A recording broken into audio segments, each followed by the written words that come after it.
Magandang hapon po sa ating lahat. Narito ang weather update sa araw ng Sabado, August 31, 2024. Meron tayong dalawang weather system na nakakaapekto dito sa ating bansa at unahin na natin itong low pressure area na huling namataan sa line 555 km east ng Giwan, Eastern Samar.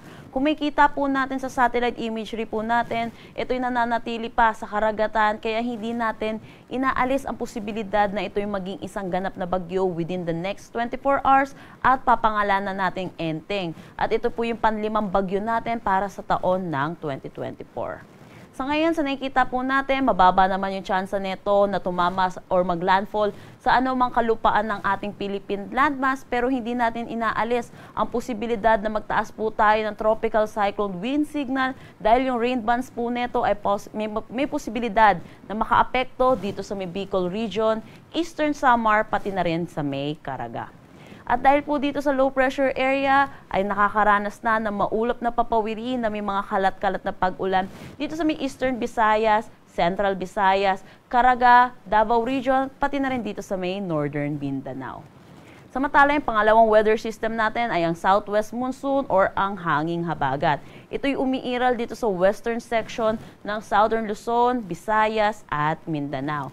Dahil dito asahan din natin makakaranas din ng maulap na papawiri na may mga pag-ulan dito sa may Palawan, nalalabing bahagi ng Visayas at ng Mindanao or dito sa western section ng Visayas at Mindanao.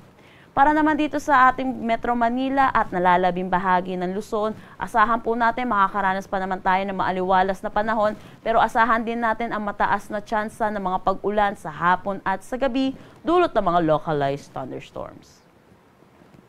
Para naman sa magiging panahon natin bukas dito sa Luzon, kung makikita po natin dito sa may Bicol region, makakaranas na sila ng maulap na papawiri na may mga kalat-kalat na pag-ulan dulot nitong low pressure area or yung magiging bagyo po natin. Pero kung makikita naman natin dito sa nalalabing bahagi ng Luzon, makakaranas pa tayo ng maaliwalas na panahon. Pero tandaan po natin, mataas ang tsansa ng mga pag-ulan sa hapon at sa gabi, kasama na po yung madaling araw po natin dulot ng mga localized thunderstorm. Agwat ng temperatura for Metro Manila, 25 to 33 degrees Celsius. Lawag, 26 to 33 degrees Celsius. Tugigaraw, 25 to 34 degrees Celsius.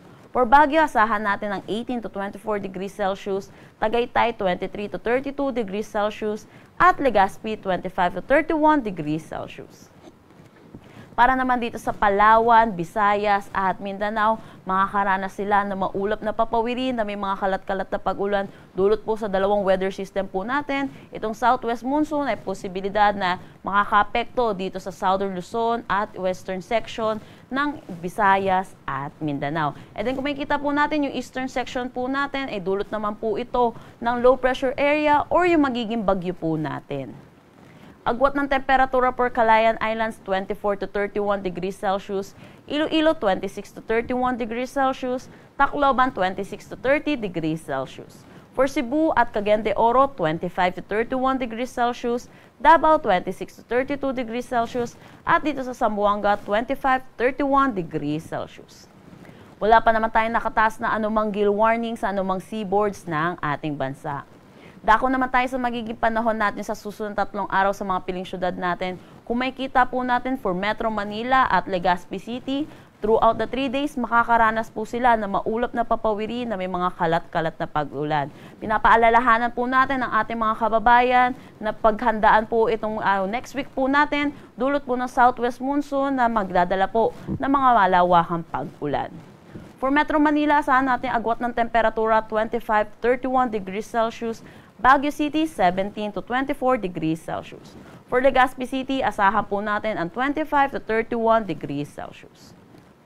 Kung makikita po natin yung Metro Cebu ay makakaranas pa rin sila na maulap na papawirin by Monday, kagaya po dito sa may Tacloban. Di gaya po dito sa Iloilo City na makikita po natin throughout the 3 days makakaranas po sila na maulap na papawirin na may mga kalat-kalat na pag-ulan. Dulot po ito ng southwest monsoon at ito po ay kasi nasa western section ng ating bansa. Pero yung Metro Cebu by Tuesday, asahan po natin, magiging maaliwalas na rin ang kanilang panahon. Katulad po dito sa may Tacloban City. For Metro Cebu, agwat ng temperatura 25 to 32 degrees Celsius. Iloilo City, 25 to 32 degrees Celsius. Tacloban City, asahan natin ang 25 to 32 degrees Celsius. Para naman dito sa Mindanao, kung makikita po natin Cagayan de Oro at Zamboanga City, makakaranas pa rin sila ng maulap na papawirin by Monday. Dulot po ito ng southwest monsoon. Pero kung makikita natin by Tuesday at Wednesday, starting na po mag-improve ang kanilang weather, kaya makakaranas na po sila na maaliwalas na panahon. Pero asahan pa rin po natin ang mga pag-ulan sa hapon at sa gabi, dulot ng mga localized thunderstorm. Agwat ng temperatura for Metro Davao, 25 to 34 degrees Celsius, Cagayan de Oro, 24 to 33 degrees Celsius, at Zamboanga City, 24 to 33 degrees Celsius. Ang sunset mamaya ay 6:09 p.m. at ang sunrise bukas ay 5:44 a.m. Para sa karagdagang impormasyon, bisitahin ang aming mga social media pages at ang aming website pag-asa.dost.gov.ph. At yan po muna ang latest dito sa Pag-asa Weather Forecasting Center. Chanel Dominguez po at magandang hapon.